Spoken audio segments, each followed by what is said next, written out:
happy Thursday, or Friday Eve, as I like to call it, and welcome to Doc Lucky's Yo-Yo Talk. Make sure you sign in to the chat and let us know you are all watching. A lot of good stuff tonight.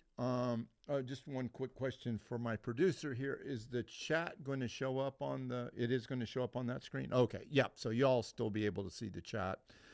Got a lot of cool stuff tonight, and of course the trivia contest at the end of the show. And of course, questions are always encouraged because this is live and we want to interact. All right, I wanted to start with a little shout out to the National Duos champions in the Philippines. They did have several teams competing, and these are your first, second, and third place finishers. So congratulations to all those guys that participated in the duos competition. We are now seeing the duos being contested in most of the state, regional, national, and world championships now. So it's really gaining ground, and I'm very happy about that because I think this may be the wave of the future as far as creativity goes in the world of yo-yoing. This is the one category when you can be totally creative and push the limits, trying new things with yo-yos. And of course, I'm very supportive of all that. And just to be clear to all those viewers asking the question, there is no senior nude duos category. But never say never, the world is rapidly changing. However, I refuse to participate in any protest marches advocating the addition of that category, though. And speaking of duos, we do have several state championships coming up around the country. Here's the list. The one around the corner, of course, is the Illinois State Championship, which will be held this weekend at the Chicago Toy Fair. Hopefully these shutdowns with the airlines will not affect the event, but who knows. I am happy to report that most of these competitions are going to be hosting duos categories, so congratulations to all those events that are hosting duos. On a side note, I made this graphic using an AI, and it looks okay. But this was like the fifth or sixth attempt at trying to get an AI to do a graphic, although it does it almost instantly. I thought it was going to be very simple, but I found out about AI hallucinations during the process because the first one, which turned out pretty good, I was getting ready to download that to post, and then I started, it just made up dates, even though I had put the dates in. And then I noticed that it made up a couple cities too. So it just shows that the AI is not totally perfect. Anyway, enough about that. You can find out more about the yo-yo competitions at the yo-yo-contest.com. That's with a yo-yo with a hyphen in it. And if you are into collecting yo-yos, always take a sack of yo-yos with you to those competitions and let folks know that you are there to trade. And that's the way trading works. So now we are still in the process of nominations for the Hall of Fame.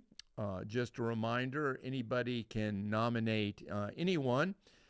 You'll be, the nominations, the way it works is the ones that have the most nominations, the three most will be put in the pool of the 10 finalists. And then of all the other nominations, the folks in the National Yo-Yo Hall of Fame will pick 7 more to round out the 10. There are already a lot of worthy individuals nominated, but there are many people out there that are worried, well, that are not worried, but are worthy that have not been nominated. And it's an honor just to be nominated. So if you feel you know somebody that should have their name up on the list, please get your nomination in. There is a link on Doc Lucky's Yo-Yo Talk page, and I believe there may be one on the Academy of Yo-Yo Arts page. So click on that link. You only get 2 nominations, one for the at-large and one for our Golden Age players. So get those nominations in. Here's the list of the nominations, which is pretty much the same as I think last month. I don't think we had anybody new. Ray Iwakura, 7-time world champion. 6 of those world championships were in off-string play and yo-yo historian. Paul Boothie, Team High Performance member, top player in the 1980s and 90s. Jerry Vidine, post-World War II Duncan demonstrator, toured in both U.S. and Europe. Hank Freeman, three-time world champ in the 3A division. Brandon Vu, #1 in social media followers with over 1 million YouTube subscribers. Gustavo Velez, Russell yo-yo demonstrator from the 70s through the 90s, toured in 53 different countries. Golden Age players, Dick Moffat, promotion manager and demonstrator for both Cheerio out of Canada and Russell Yo-Yos. Tom Parks, Duncan yo-yo demonstrator from age 14, best known for Duncan's VHS video, How to Be an Expert with Tom Parks. Nemo Concepcion, one of the original 1930s demonstrators, best known for the documentary from the 70s, Yo-Yo Man. Jerry Vidine again, which we've mentioned in both categories. Tommy Reyes, original 1930s Duncan yo-yo demonstrator, later Royal, and later owner of the Eagle Yo-Yo Company.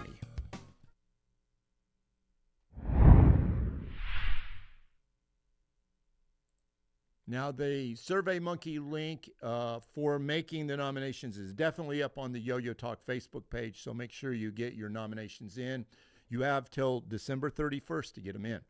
Want to just shout out, I see Canada Jack's watching, Simcoe, RC Yo-Yos. We got somebody from the Philippines watching. I can't, the writing's so tiny I can't make out the name, but welcome from the Philippines. Glad you're watching the show. Hope you do find that Flores yo-yo someday. That's an important one to have. That makes you a Jedi yo-yo collector. Now, feel free to ask questions, you guys that have signed in. If you have any that are going along, we'll try to keep an eye on the chat for you. We will have the trivia contest at the end of the show, and that's something to live for. All righty. I wanted to share one little find. So that would be my... well, that's okay. We'll just skip that little part. We're going to go right to the find. It was something I've been hoping to get my grubby little hands on for the last few years. This is a complete Duncan box of jeweled yo-yos. I had the yo-yos. I just didn't have the display box. I ended up buying the box from Bill Du Bois-Blanc. Thank you, Bill, for selling that. Bill's dispersing with some of his collection now on eBay, and he's got some really cool stuff.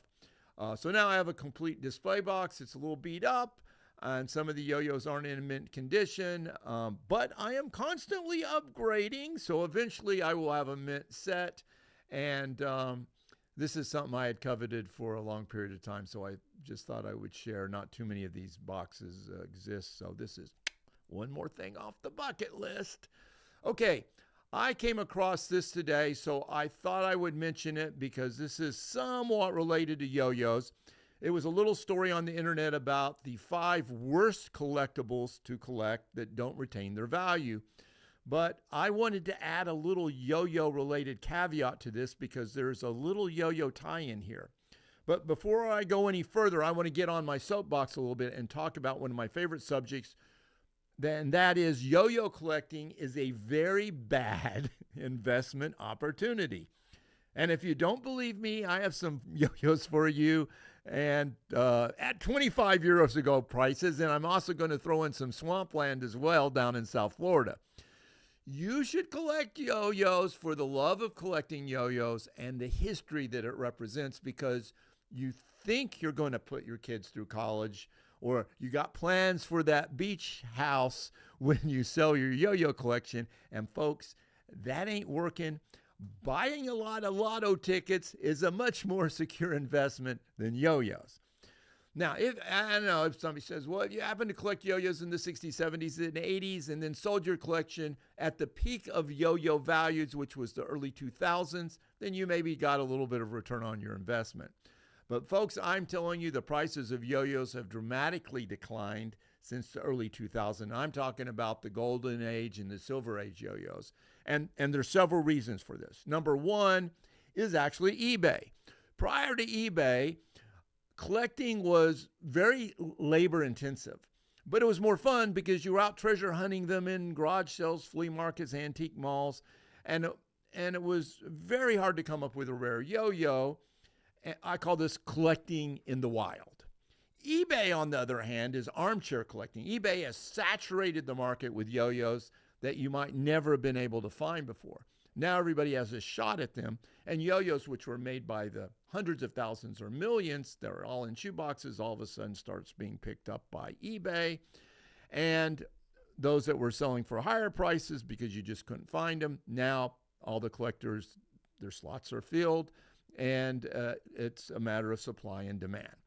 And if you check eBay today, you will see over 30,000 yo-yos listed, and I'm not even sure that's worldwide. So there's a lot of yo-yos out there. They come up. The more your slots are filled as a collector, the less you desire the yo-yo, and there's only so many collectors, which comes to point number 2. We are not adding throngs of collectors to the yo-yo hobby.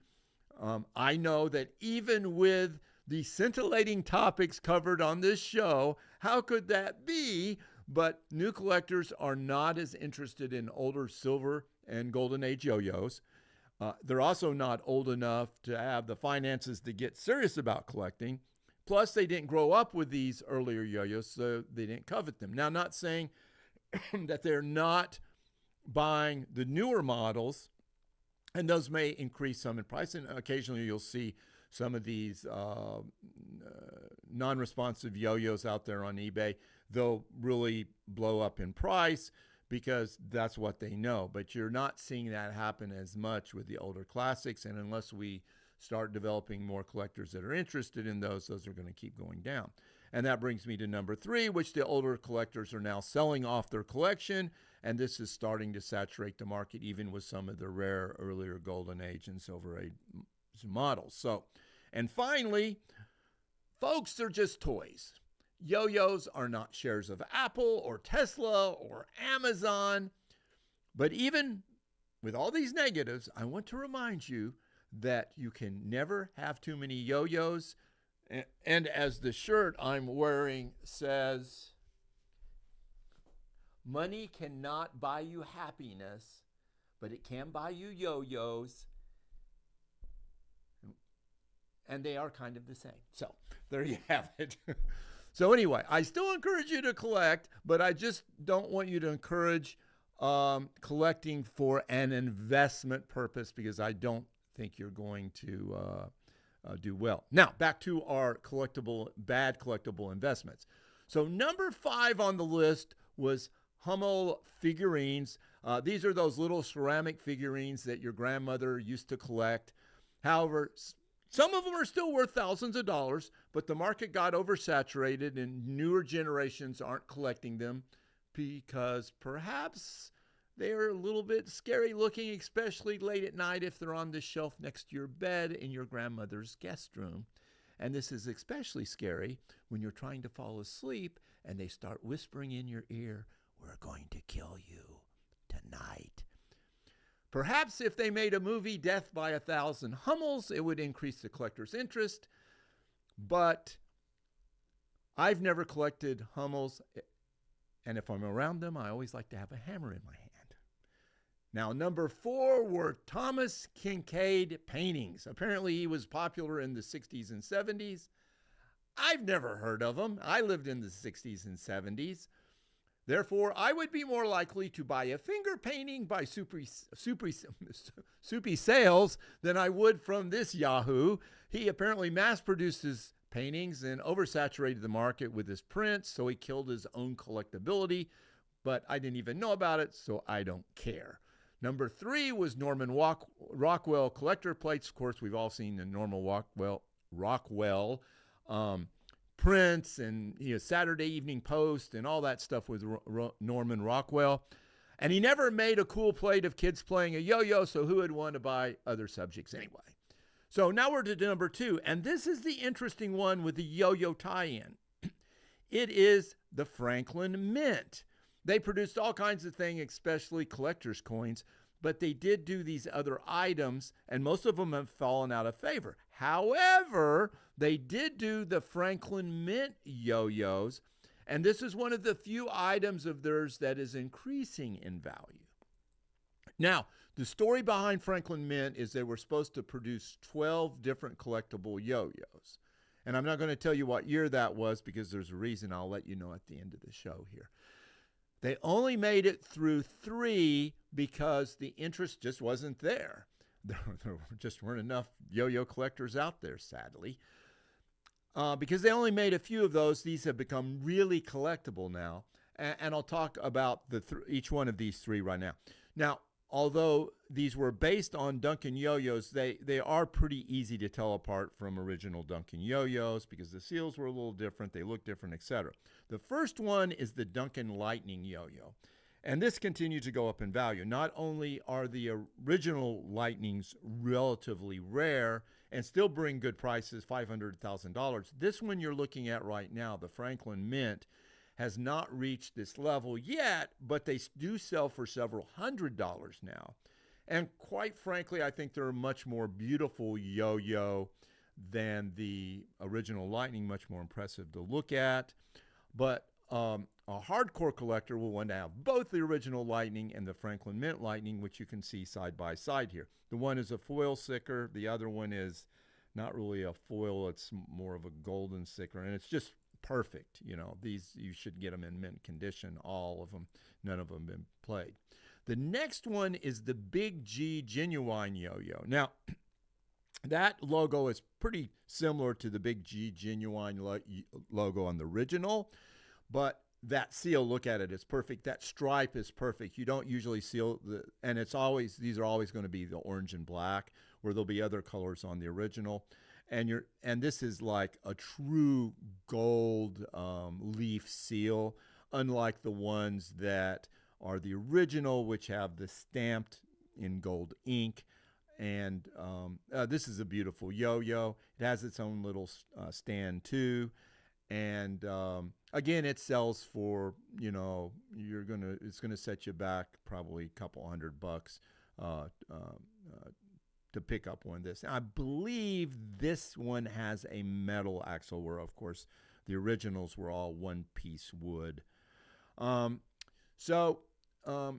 This was a nice one to pick up. I think they made a lot fewer of these than the Lightning.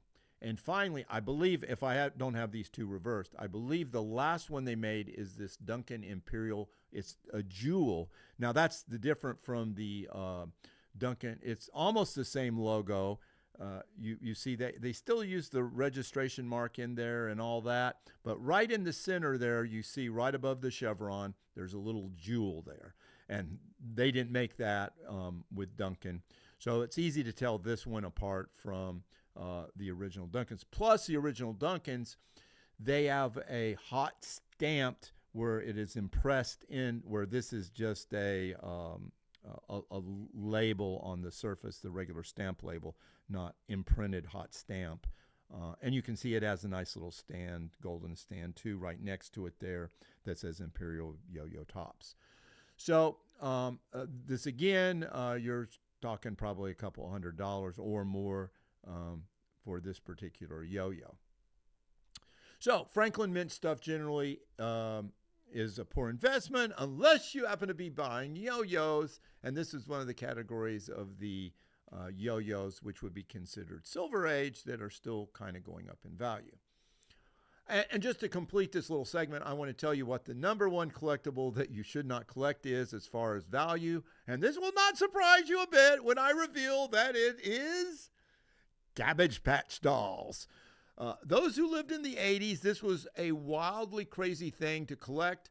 Housewives would get into fistfights at checkout counters trying to get the latest Cabbage Patch rarity. All I could think of is this is one ugly doll, and it would make a great horror film, Attack of the Cabbage Patch Dolls. They should combine this with Death by 1,000 Hummels as a double feature. All right, enough of that.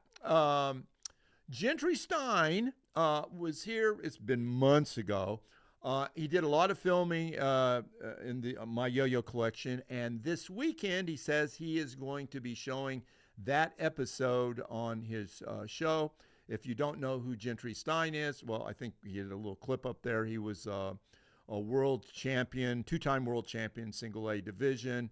It's a huge following on YouTube. It's always fun to watch his episodes. They're great. They're very entertaining. And my little segment should be up there this weekend. So just a little reminder, I want to request that all our viewers that if you have any strange or unusual string packs or award patches or just yo-yo related patches, I'm about 95% done with uploading all the images in the book I'm working on. I do appreciate all the help everybody's given me so far with the images and information. I may be reaching out to some of you to see if you can help me identify dates on some of these string packs. Just shout out to Canada Jack. Yes, you had a couple packs in that last group you sent me that were great that I didn't have. I just want to confirm whether a couple of those were glassine envelopes or plastic because I couldn't tell from the picture.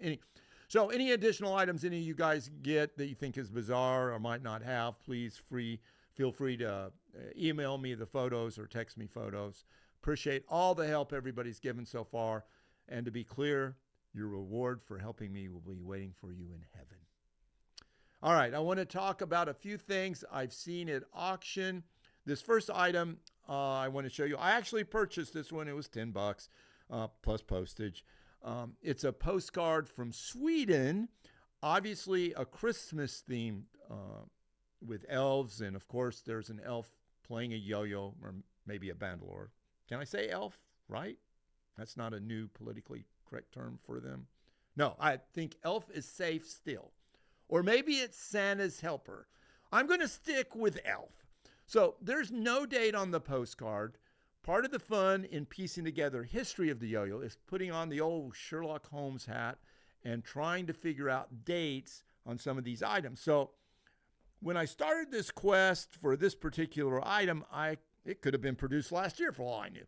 Now, in some ways, AI is great. I put the image in and asked our future AI rulers to date the image, and initially came back with a style from around, and a particular artist from around 1900 to 1920, which I was excited about because that might mean the elf was playing a bandalore, not a yo-yo.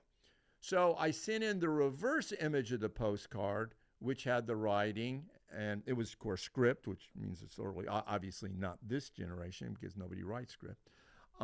And the AI said it was still in that time period, but I learned something new about postcards. In 1907, they started dividing the postcards in two parts on the back, and you can see how that postcard has a divider there.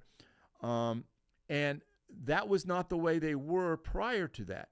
Any postcard that doesn't have this division was produced before 1907. And here's an example. This is just a random 1905 postcard. You can see the back is just reserved for the stamp and the address, where the front side, which has the image or whatever they were showing, that's where you had to write on the front of the postcard. Not a really smart idea, folks. So some brilliant 8-year-old probably said, hey, why don't we just divide it so we have room to write on the back, and that way we're not writing all over the nice front of the postcards, because some of these postcards were photo postcards, which were becoming very popular, and who wants to write all over the photo? So, and why this is important to yo-yo collectors is because we're always looking for new things to add to the history of the yo-yo. If you come up with a postcard or a picture postcard which does not have this divided back, and it has somebody with a yo-yo or playing the yo-yo, you may have an image of somebody playing with a bandalore, which would be fantastic historically. So keep your eyes open for that. Anyway, I challenged the computer AI and I said, did you notice that the elf was playing a yo-yo or possibly a bandalore? It then completely redid its assessment and said, based on that and the style, he felt, or she, or whatever a computer's pronouns are, that it was from the 1920s to the early 30s, which would make sense. So what we had there was a very nice postcard depicting an elf or Santa's helper playing a yo-yo from the very first worldwide yo-yo craze, which had reached Sweden. And since we're talking about dating things, I want to segue into a little tidbit I discovered. I've been working a lot with the Russell yo-yo string packs. They are hard to date, let me tell you. I've been working this hard. And there are a bunch of them out there. But I did learn one little pearl if you are a Russell yo-yo collector. If the yo-yo or if the string pack says drink on it, it was made before 1967.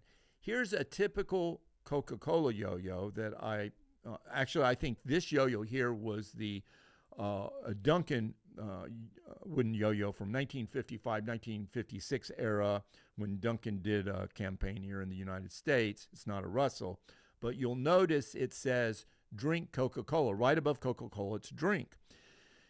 If you have a yo-yo that says enjoy Coca-Cola, you know it was made after 1967. And here's your typical Russell Coca-Cola. This was from Taiwan in 1990, and you can see right above Coca-Cola there is the word enjoy. And so to sum up the little pearl, before 1967, they said drink Coca-Cola. After 1967, it says enjoy Coca-Cola. And Coca-Cola was pretty specific about that, so it's a good way to date them. I've got to admit, I'm a Mountain Dew man myself, though. Okay, this is an interesting auction. It's not an eBay auction, and it's going on right now in case you're interested. It's a Hanks auction. I was a bit surprised about that. This is a Royal Yo-Yo Company pin. It's got one of their traditional royal crowns on it. I'm sorry, the image doesn't show up very well on there. You can see it down there in the bottom left-hand corner. But it's the typical fancy crown that you'll see on some of their yo-yos, probably from the 60s.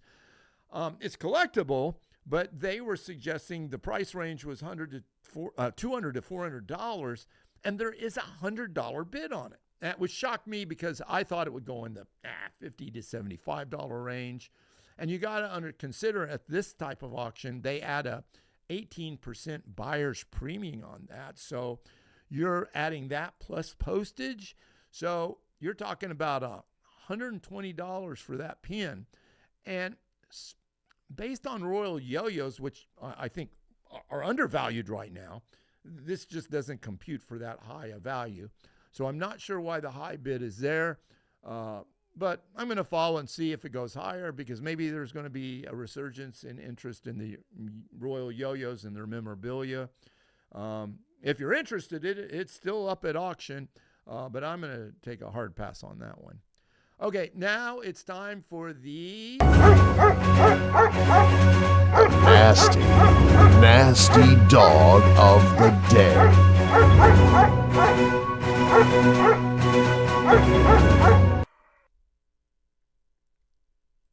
Nasty dog of the week.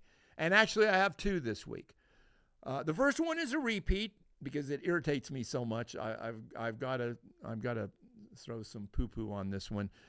This yo-yo keeps popping up. I don't know why this ticks me off so much, but this is a totally fake manufactured yo-yo to rip off unknowing collectors.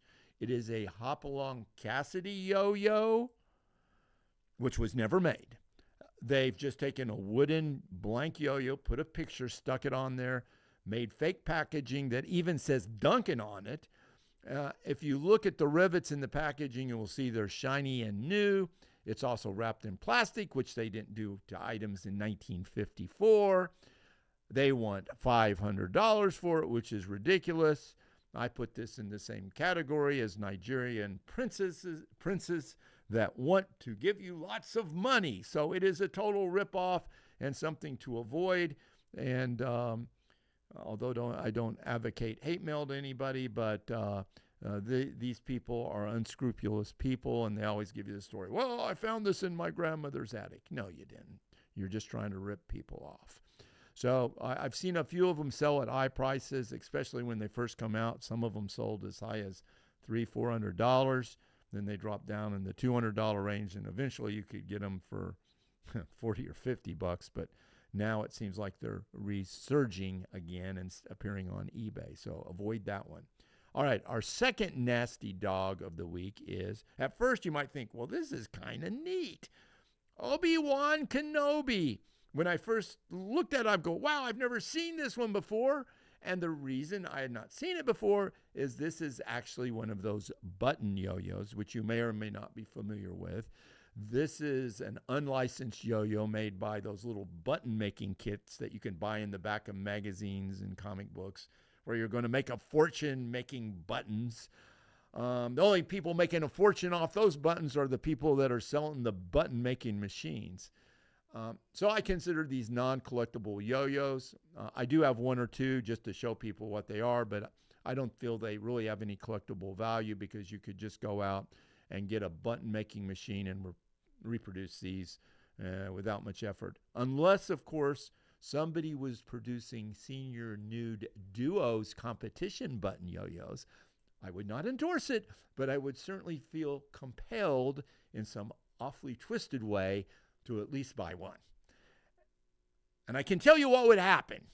If somebody made one of those button yo-yos, I should say, after the nuclear holocaust or whatever global tragedy wipes out the human race, that would probably be the only yo-yo to survive, and future intelligent cockroaches would be putting it in a museum and labeling it, "This is why the human race went extinct." So anyway, beware of those button yo-yos. I want to say, because these are kind of, I guess you could call them Frankenstein yo-yos. A Frankenstein yo-yo is just a yo-yo put together from pieces and parts. It's really... And I got to go back to last month's episodes when I was promoting one of the Playmax. It was the Honeybee. And I had Honeybee, which is, of course, a different yo-yo. And somebody emailed me and said, hey, listen, this is not the original Honeybee.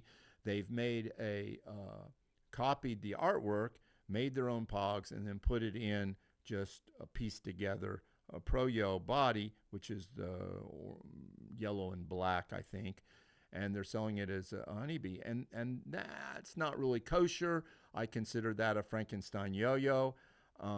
The original Honeybees had this kind of yellowish, greenish, translucent color to them. They only made like 12 of them. So I apologize for that. That is not, to me, a legitimate sale. There are certain things you can do with a yo-yo. Like, for instance, if you have a jeweled yo-yo and it's missing a jewel and you've got a beat-up jeweled yo-yo where you've popped the jewel out and put it into, that's a legitimate, you're placing original with original.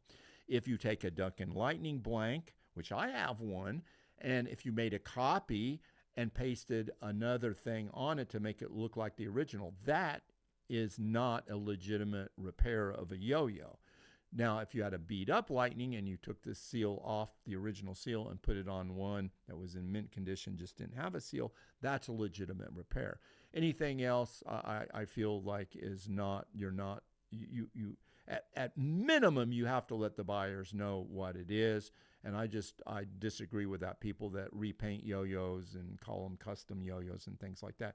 I don't like that. So anyway, just a little feedback from last episode.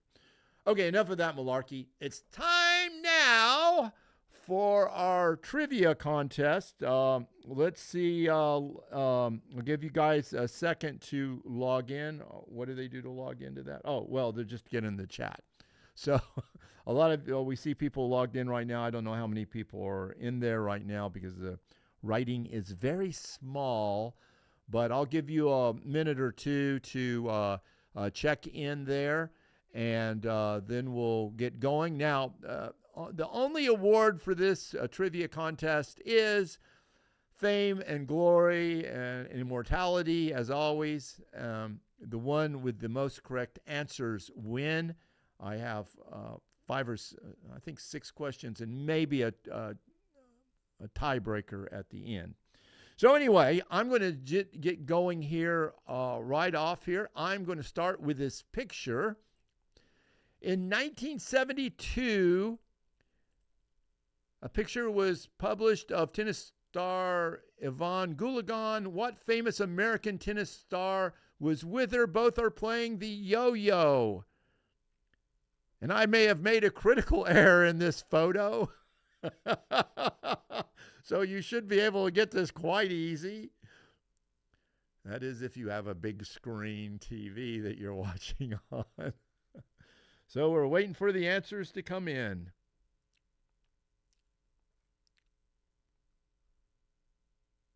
And there's just a wee bit of delay, so we're seeing come on guys, this has got to be the easiest one of the bunch. 1972 tennis professionals. Chris Everett, who's that? I can't read the name. Is it Lou? Lou got it right. All right. Congratulations. Lou is now our leader in our trivia contest. So congratulations to Lou. All right, for our next question. This is a photo of some Duncan yo-yo demonstrators. What year was this photo taken? And it has James DeRose, Tom McCoy, Donna Walsh, Helene Ziegler, Gus Samara, Mike Steele, and George Humphreys. Those are all Duncan yo-yo collectors. They have a wide range of years. Gus Samara goes back to he may go back to one of the original ones in the 30s. He was certainly demonstrating in 47, and he was good then, so he must have been a demonstrator in the 30s for Duncan as well. 1974 is the first. Nope. 1968. Nope. Not yet. We are warm, though, folks. 1980. Nope. Good guesses, though. All in that range. What was the next one? 1960. Nope, that's way too early. Some of those were not demonstrators then. Just want to make sure I can read. Getting close here. Getting close. Getting warm. Still not hitting that magic number, though.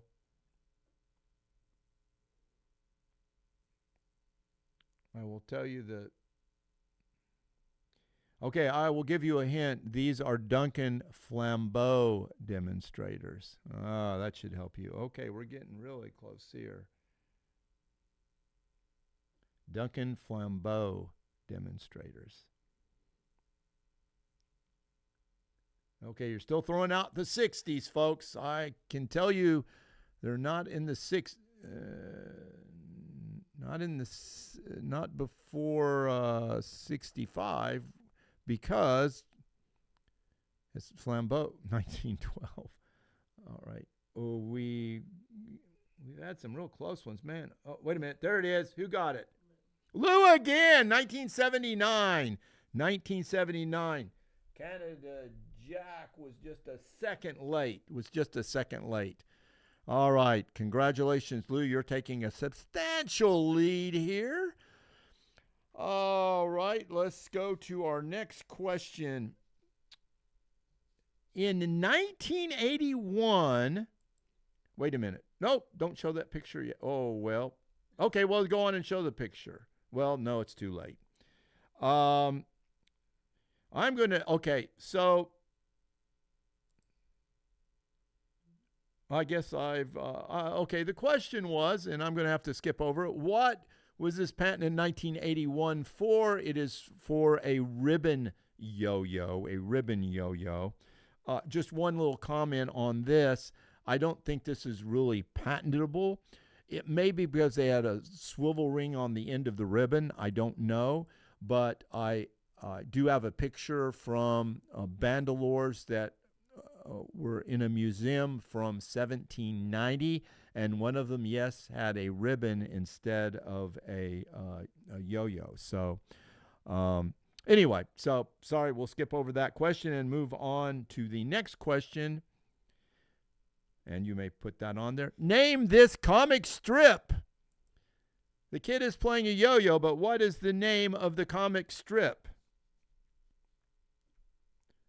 And this was one of my favorite cartoon strips, not just because of the yo-yo, just because it was a brilliantly done comic strip. There were, I don't know, 3 or 4 series of where he had yo-yos. Matter of fact, somebody made a T-shirt unlicensed with some of that on there. Not Ziggy, sorry, not Ziggy. This is a strip from, I think it was in the 90s that it was really popular. Yeah, it's 90s. That it is. Okay, who is that? It is R.C. Yo-Yos, Calvin and Hobbes. All right. Yeah, I really like this. They had at least 3 or 4 of these 4-panel series that dealt with yo-yos. Very cool. And actually, I think that the little prints of them are collectible. So that one goes to RC Yo-Yos. So we've got Lou on the board, RC Yo-Yos on the board. And now we will go to the next question, which is going to be a picture again. This famous politician from 1980 is shown playing a yo-yo. Who is it? Famous politician, 1980, playing a yo-yo. Wonder who's going to get this one. I have a sneaking suspicion. I'm going to write it down so my producer can see my. Okay, I was right. Canada Jack, because this is Prime Minister Trudeau, and guess whose yo-yo this belongs to? Yes, the most recent Prime Minister Trudeau, his son. So we had 2 prime ministers in Canada that played a yo-yo. Not saying that we didn't have presidents that played yo-yo. We have had. But I thought this was very interesting because it was the yo-yo of not a prime minister, but of a future prime minister as well. So we are now, Lou is in the lead with 2. We've got Canada Jack on the board, and we've got RC Yo-Yo on the board, and Simcoe has not scored yet. Oh, that's interesting. Okay, what year was this book released? Huh.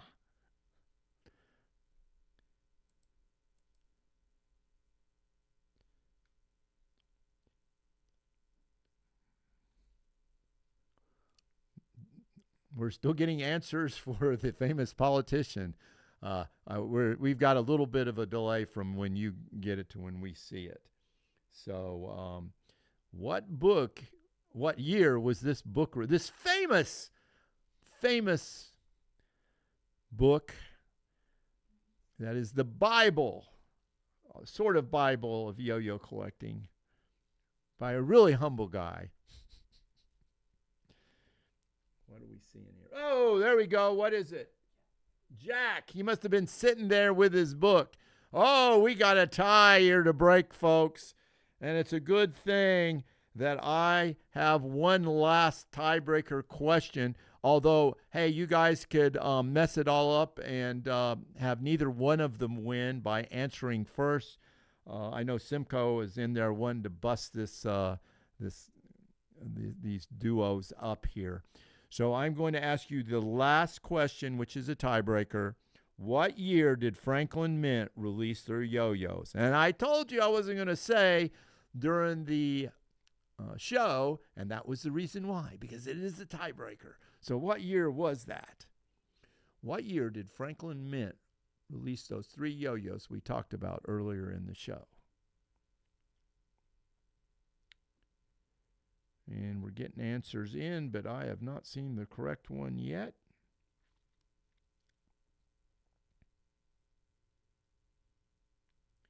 I've seen some answers from the correct decade. Still not hitting it. Still not hitting it. Getting pretty close now. You're starting to get really warm with these answers. There it is. There it is. Who did RC? RC Yo-Yos comes out the winner tonight of the trivia contest. Immortality confirmed on you. Congratulations. And that's it for our yo-yo trivia contest tonight. Thanks everybody for playing. Hopefully we learned some stuff to that. So that's about it for tonight. I'm going to be taking a wee bit of a hiatus just because I've got no producer for December show, and January show falls on New Year's Day, so I also don't have a producer then. So it will be the first Thursday in February, which will be our next show. I will be announcing the Hall of Fame inductees at that point, and a lot of other good stuff. I hope you can survive without yo-yo talk for 2 months. So I will see you on February 5th. And always remember, you can never have too many yo-yos. This is Doc Lucky signing off till February the 5th. See you then.